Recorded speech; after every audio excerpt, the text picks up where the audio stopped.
जी, welcome again. तो हम discuss कर रहे थे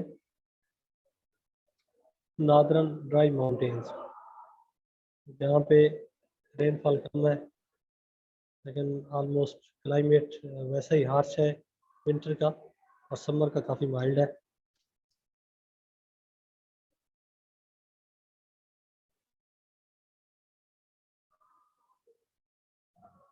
सॉइल की पीएच मैंने बताया आपको स्टिक है। बीट और मेज जो है वो ग्रो की जा सकती है।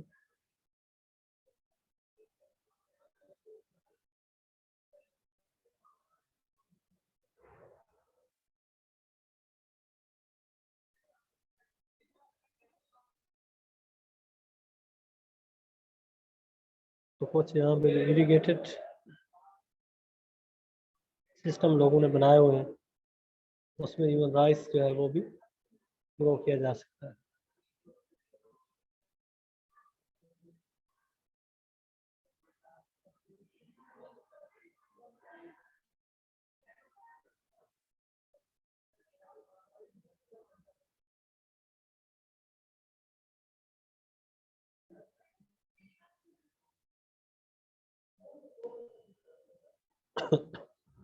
फूड प्लांट्स भी जो है काफ़ी एरियाज में जो है वो ग्रो किए जाते हैं।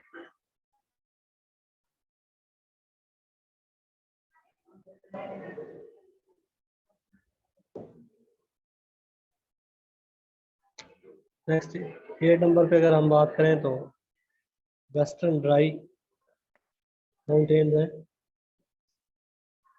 वो ईस्टर्न थी, अब ये वेस्टर्न ड्राई माउंटेन्स की बात हो रही है।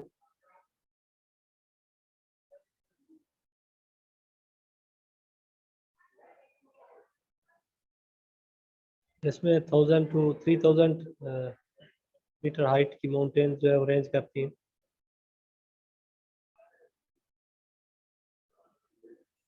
क्लाइमेट की हम बात करें, इसमें जो ज़्यादातर एरिया है वो सेमी एरिड फॉल करता है।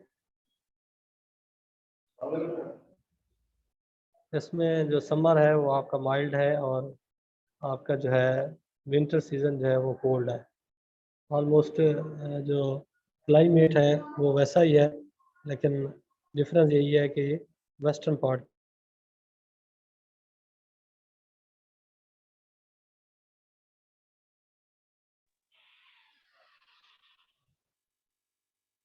इसमें अगर हम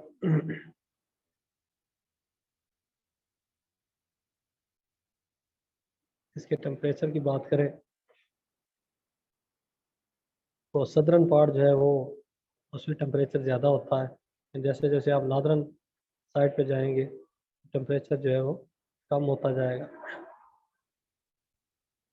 और स्पेशली जो आपका सर्दियों का टेम्परेचर है वो माइनस में भी चला जाता है।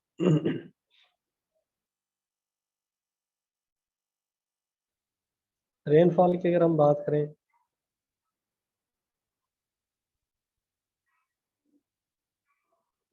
रेनफॉल बहुत कम यहाँ पे रिसीव होती है। जैसे इसके नाम से ज़ाहिर है कि ड्राई माउंटेन है, बहुत थोड़ी रेनफॉल रिसीव होती है, और वो भी जो है वो समर सीजन में। तो इस वजह से जो है वो क्रॉप्स कोई यहाँ पे सक्सेसफुली जो है वो ग्रो नहीं होती। अलबत्ता कुछ एरियाज में जो हिल टॉरेंट्स का वाटर रिसीव होता है, उस को जो जहाँ पे आगे कुछ थोड़े से प्लेन एरिया है, बिल्कुल प्लेन तो नहीं है लेकिन कुछ थोड़े से लेवल्ड है, तो वहाँ पे जहाँ पानी आता है तो उसका मॉइस्चर सेव होता है। तो कुछ थोड़ी बहुत जो क्रॉप्स हैं सारगम या कुछ एरियाज पे चिक्पी वगैरह जो है वो ग्रो किए जाते हैं, उस मॉइस्चर को यूटिलाइज करते हैं। लेकिन वो काफ़ी सदरन में आके दोबारा जो है वो होता है, लेकिन जो मेन हिल्स हैं आपके वहाँ पे पॉसिबल नहीं।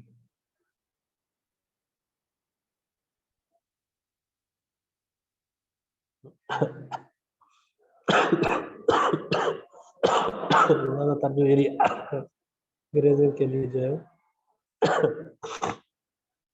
यूज होता है।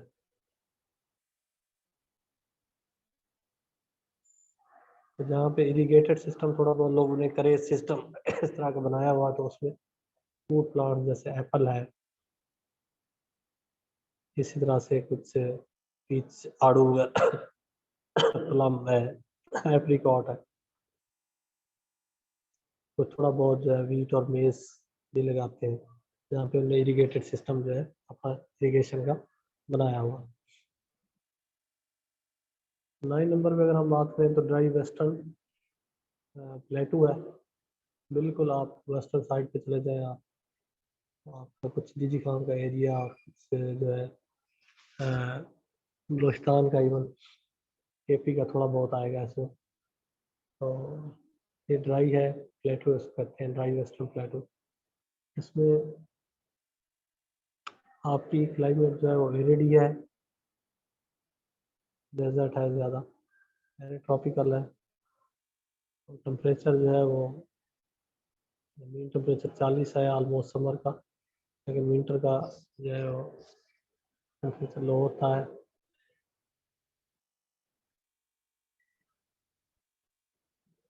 नॉर्थ साइड पे ज़्यादा लो है टेम्परेचर, साउथ साइड पे जो है वो टेम्परेचर हाई होता है।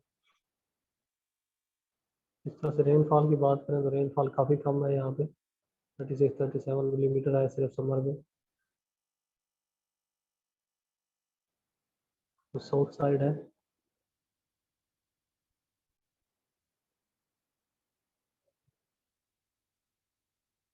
इस तरह से अगर आप इसकी सॉइल की बात करें, सॉइल जो है इसकी सिल्ट लोम है, ये इसमें वाटर होल्डिंग कैपेसिटी बेहतर है सॉइल की।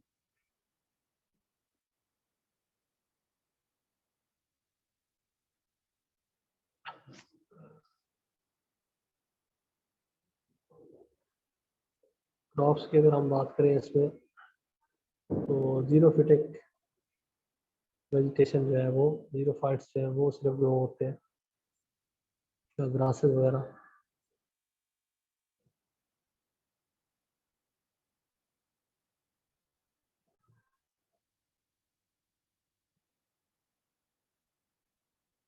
वेस्ट वगैरह जो है वो भी हाई आल्टीट्यूड पे ऑलिव्स वगैरह के जो है वो वाइल्ड ऑलिव्स जो है वो मौजूद है।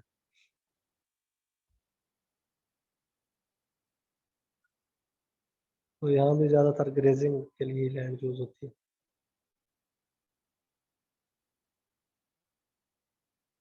नेक्स्ट अगर आप बात करें 10 नंबर पे आपके पास सुलेमान पेडिमेंट्स, जिसको सुलेमान आपने कहीं पढ़ा होगा कभी सोशल उसमें पाक स्टडीज़ में या कहीं। क्लाइमेट इसका भी एरिड एंड हॉट है, सब ट्रॉपिकल।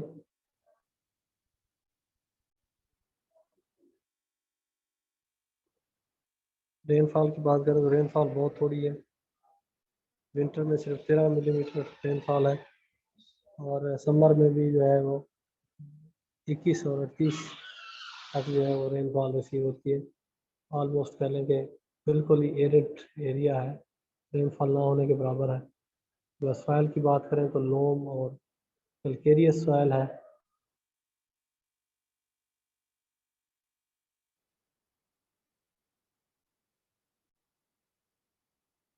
बस सैलिनिटी और सोडिसिटी का भी इशू है इसमें।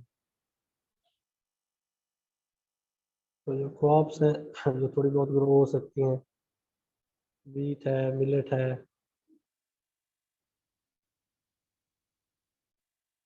और ग्राम थोड़ा बहुत।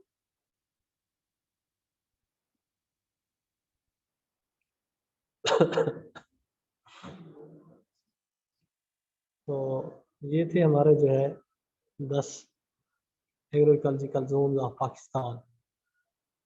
तो ये हमने डिस्कस किए। तो इसका मकसद मैंने जैसे पहले आपको बताया कि यही था इनको डिस्कस करने का, या इस कोर्स में इनको इंटीग्रेट करने का, कि आप लोगों को पता चल सके कि जो हमारे 10 एग्रीकल्चरल जोन्स हैं उनमें सॉइल कैसी है, क्लाइमेट कैसा है, स्पेशली रेनफॉल, टेम्परेचर की रेंज क्या है, ताकि उस बेस पे ये जो एग्जांपल दी गई थी थोड़ी बहुत, ये तो है जो फार्मर लगा रहे हैं, उस बेस पे आप जो है असेस कर सकें वहाँ के रिसोर्सेज को, और उसकी बेस पे डिसीजन कर सकें कि कौन से फार्मिंग सिस्टम वहाँ पे अडॉप्ट हो सकते हैं। फार्मिंग सिस्टम की मैं बार बार बात करता हूँ, जब फार्मिंग सिस्टम से मुराद सिर्फ क्रॉप्स या फ्रूट्स की बात नहीं हम कर रहे, उसमें आपका लाइफ स्टॉक है, आपका पोल्ट्री है, आपका फिशरीज है, एक इंटीग्रेटेड इंटरप्राइजेज है, डिफरेंट इंटरप्राइजेज। तो कौन कौन सी वहाँ हम सक्सेसफुली ग्रो कर सकते हैं on the basis of available resources, यानी कि उसकी क्लाइमेट,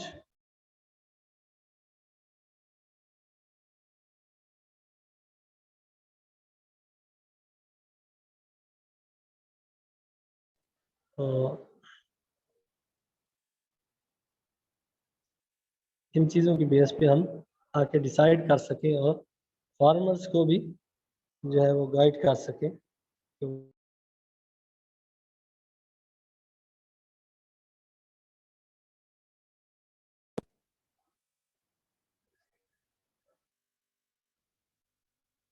तो इस हवाले से मैं चाहूँगा कि आप डिस्कशन को एक्सटेंड करें। तो आपके क्वेश्चन है, कोई डिस्कशन का पॉइंट है?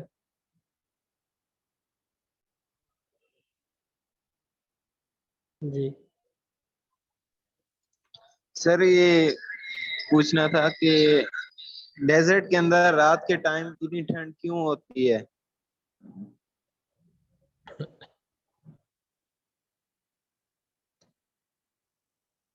जी अपना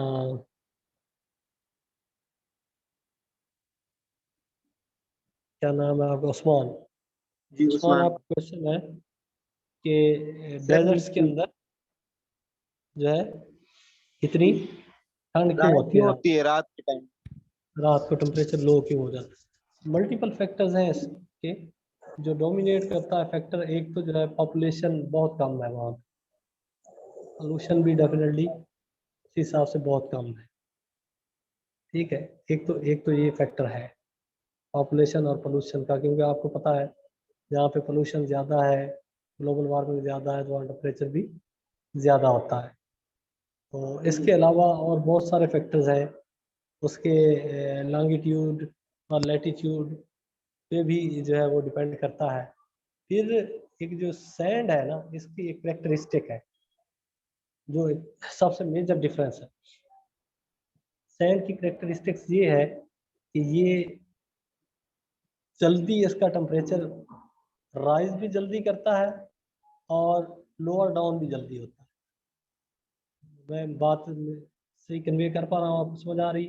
यानी कि दिन में जैसे जैसे टेम्परेचर बढ़ता है तो ये बड़ी जल्दी जो है सैंड का एक करेक्टरिस्टिक है कि सैंड बहुत तेजी के साथ टेम्परेचर जो है वो जो बढ़ रहा होता है उसको अडॉप्ट कर लेती है। इस तरह से रात को जब लो होने लगता है टेम्परेचर, उसको भी उसी हिसाब से तेजी के साथ जो है वो लोअर की तरफ चली जाती है। जबकि बाकी जहाँ पे आपके पास क्ले सॉइल है, बाकी उसमें ये करेक्टरिस्टिक एज सच नहीं है। उसमें ये है कि वो स्लोली जो है वो इफेक्ट लेती है टेम्परेचर का। जी एक मेजर जो डिफरेंस मैं समझता हूँ। ठीक है। इसके अलावा किसी के जहन में कोई और पॉइंट है, या आपके जहन में कोई बात है या किसी की, तो आप ऐड कर सकते यही क्वेश्चन था, ये क्लियरली समझ आ गई। हैं। जी आपकी आवाज़ सही नहीं आ रही। सर मेरा यही क्वेश्चन था और इसकी क्लियरली समझ आ गई इस बारे में। ठीक जी।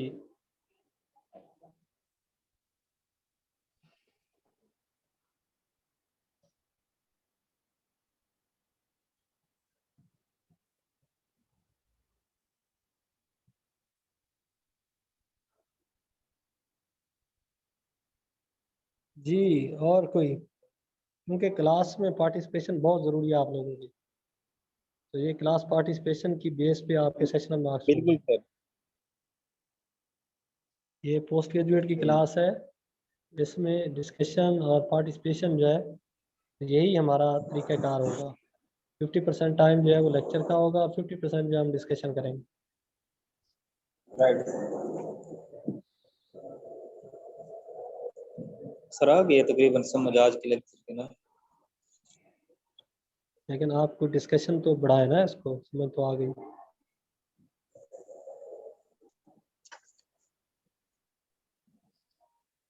सर वो आप असाइनमेंट कह रहे थे ना, जी उसके बाद जी, आप क्या कह रहे हैं?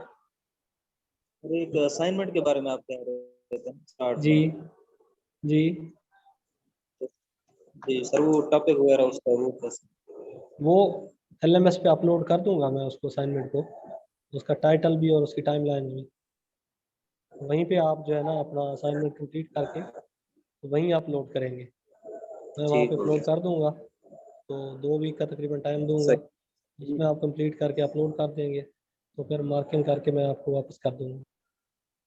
जी मिनिमम ठीक 2 हो गया। असाइनमेंट, जो 2 to 3 असाइनमेंट्स होती हैं, 2 असाइनमेंट्स मैं दूंगा, एक शायद मुबशर साहब दे सेमेस्टर में। सही सर, ठीक हो गया सर।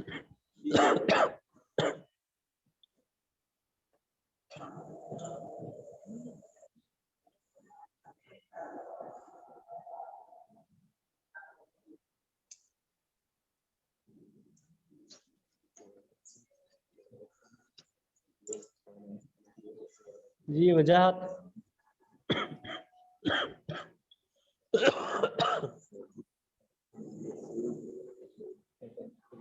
वजाहत, हेलो जी सर। जी, आप क्या कर रहे हो? जी सर। आप क्या कर रहे हो बच्चे?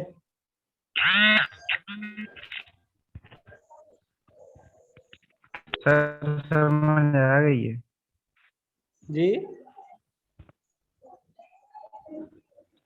सर नेटवर्क का इशू है, मैंने कहा लेक्चर समझ आ गया। लेक्चर समझ आ रही है? क्या आज हमने डिस्कस किया है? Sir agro ecological zones of तो पाकिस्तान। भैया आपकी आवाज़ सही नहीं आ रही, सीधे होके बैठो, कहाँ बैठे हो, और ऊंचा ज़रा बोलो। Sir agro ecological zones of Pakistan. अच्छा, इकोलॉजिकल जोन ऑफ पाकिस्तान कितने हैं? 10। कौन कौन से?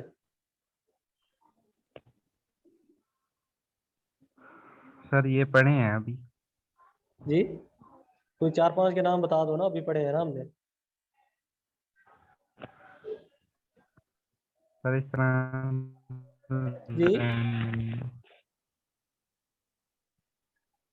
आपका नॉन सीरियस एटीट्यूड है जब से क्लासेस स्टार्ट हुई है। ये अपना एटीट्यूड ठीक करो, और रेगुलरली एक तो क्लास में आओ और एक्टिवली पार्टिसिपेट करो। जी सर। जी काशिफ, जी जी आप कहाँ थे, इतनी लेट क्यों ज्वाइन किया आपने?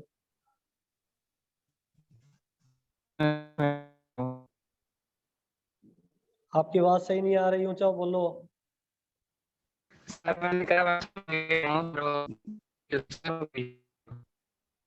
आपकी आवाज़ स्टिल जो है ना डिस्टार्टेड है, कहाँ पे हो आप?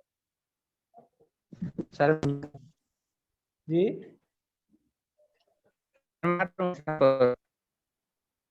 मुझे नहीं समझ आ रही है आपकी।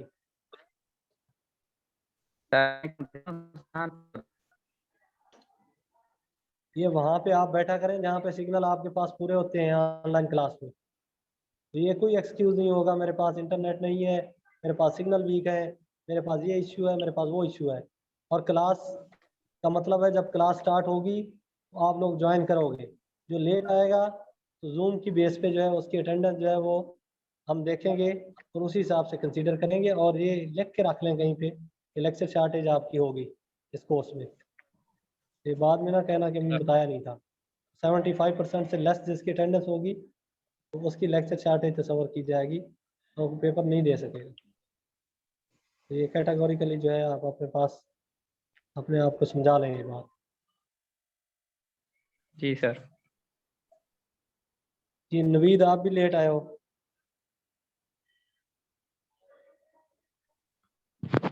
जी सर। आप भी लेट आए हैं नवीद। सर बस थोड़ा इशू था, मैं कोशिश करूंगा टाइम पे ये इश्यूज वगैरह आपने काइंडली सॉल्व करें और क्लास में टाइम पे आएं। तो क्लास में कोई एक्सक्यूज नहीं है जी। अब क्वेश्चन किसी का है कोई? जो लोग क्वेश्चन कर रहे हैं, डिस्कशन कर रहे हैं, उनको उसी हिसाब से वेट देंगे हम, जो पार्टिसिपेट कर रहे हैं क्लास में, क्योंकि बाकी लोग जो है मुझे पता है ऑनलाइन क्लासेस कैसे ले रहे हैं। तो ये ट्रेंड ठीक नहीं है। हम बहुत सारी चीज़ें लेक्चर्स में डिस्कस करते हैं, तो उस हिसाब से हमारा जो इसका पैटर्न जो होगा पेपर का, उस हिसाब से होगा। ऐसा रटी रटाई चीज़ें और कंटेंट्स में से या आपके मटेरियल में से शायद चीज़ें उस तरह से आपको ना मिले उनका आंसर। तो इसलिए अटेंटिव होकर अपनी क्लासेस लें और क्लास की डिस्कशन में पार्टिसिपेट करें उस पर एक्टिव। ठीक। जी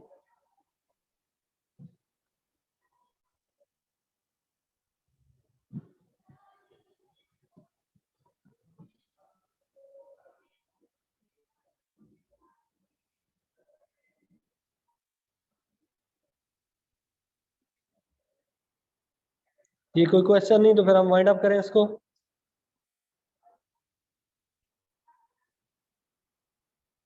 तो असाइनमेंट आपको आजकल में मिल जाए LMS पे, और LMS का मैंने कहा है कि अगर किसी का इशू है तो रिजॉल्व करें। मैंने पहले भी शेयर किया हुआ है, मैं फिर अब्दुलरहमान का नंबर आपको सेंड कर देता हूँ, उससे मिलके अपना इशू रिजॉल्व करें। कल को कोई बंदा मेरे पास आया कि मेरा तो इशू था, LMS पे मेरी अटेंडेंस नहीं लगी थी, I will not be responsible for that. मेरे पास ये वही ठीक। होगी जो LMS की अटेंडेंस होगी, और जूम पे भी उनकी, जो जब जूम की मीटिंग स्टार्ट करेंगे हम, तो पहले 2 मिनट में जिनने ज्वाइन कर लिया, तो बाद में आएंगे उनकी अटेंडेंस कंसीडर नहीं करेंगे। ठीक हो गया सर। मैं वंस अगेन रिपीट कर रहा हूँ, अगर कोई क्वेश्चन कोई डिस्कशन है तो आप कर सकते हैं।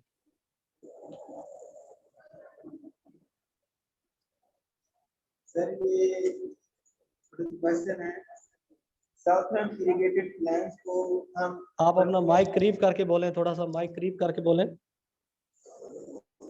सर ये साउथर्न इरिगेटेड प्लान्स में ये पर्शियन एग्रीकल्चर को मद्देनजर रखते हुए ज्यादा से ज्यादा आप अभी भी, आपका माइक दूर है कहीं, और आपकी आवाज जो है वो इको आ रही है, आवाज सही नहीं आ रही है। था कि साउथर्न इरिगेटेड प्लान जो दूसरे नंबर वाला आपने बताया है, उसमें ये था कि पर्शियन एग्रीकल्चर को मद्देनजर रखते हुए हम लैंड को इंक्रीज कर सकते हैं और प्रोडक्शन इंक्रीज कर सकते हैं।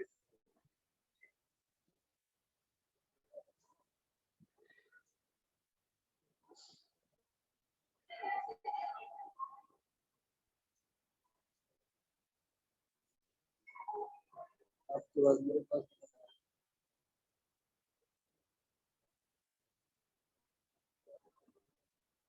पहले से बता रही थी वो बात सही है।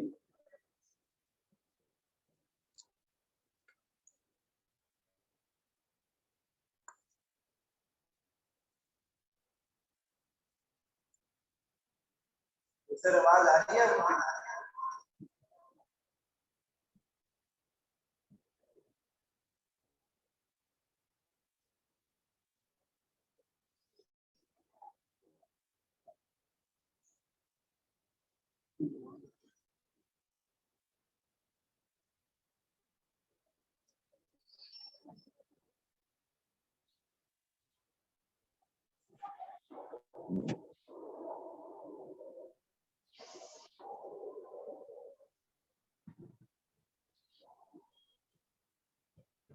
सर आवाज आ रही है?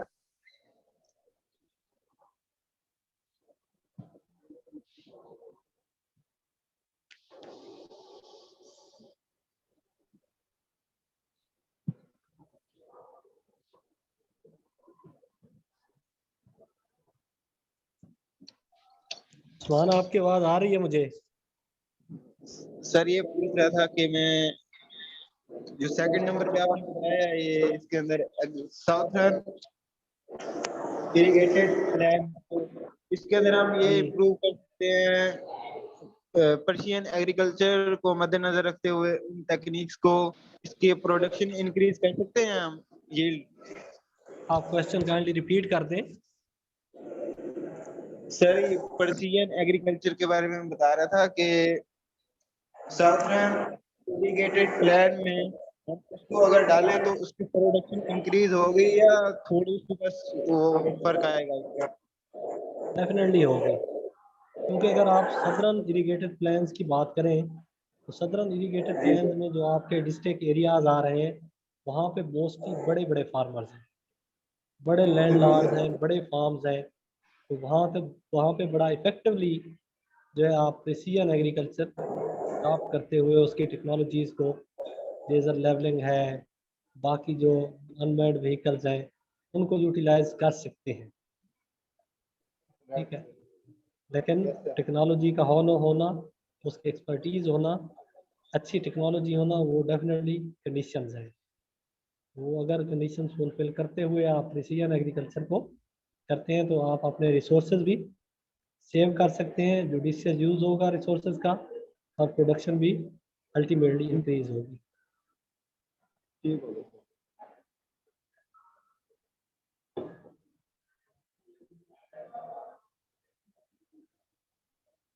बस सर यही क्वेश्चन था इस बारे में। ठीक है, इजाज़ आपका क्वेश्चन हमें नहीं मिला चैट बॉक्स में। फिर आप अब आपकी आवाज़ ठीक है तो सिग्नल वगैरह तो आप ट्राई करें।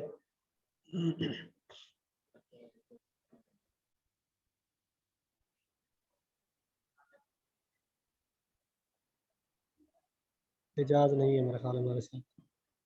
और कोई?